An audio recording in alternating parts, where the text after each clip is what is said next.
Hi, I'm Stephanie.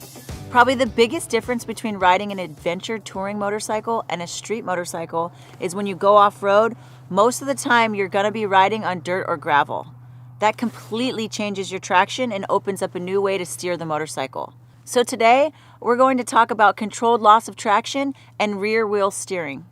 The first thing you need to do is get comfortable with the feeling of letting your rear wheel momentarily break traction. It's a normal part of riding an adventure touring bike off-road, but if you've only ridden on the street, it's something you're gonna wanna practice. There are two ways to break traction. One is by using the rear brake to quickly lock up the rear wheel.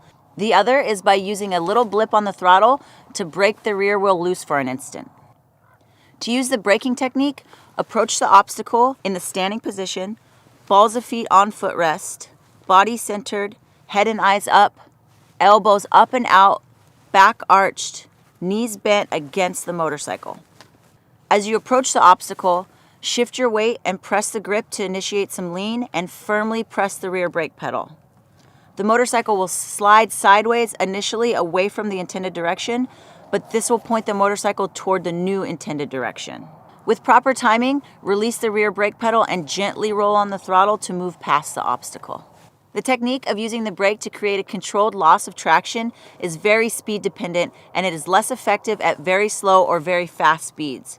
It's important to practice this skill because since it slows the motorcycle down, it can help you avoid hazards when countersteering is not an option.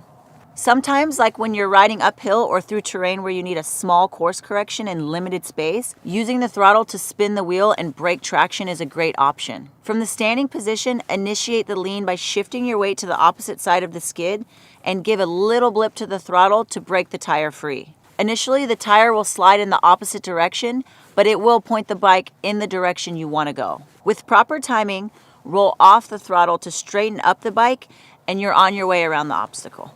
Learning how to control loss of traction and steer with the rear wheel is a big part of the fun of riding an adventure touring motorcycle. So get out there, practice up, and enjoy the ride.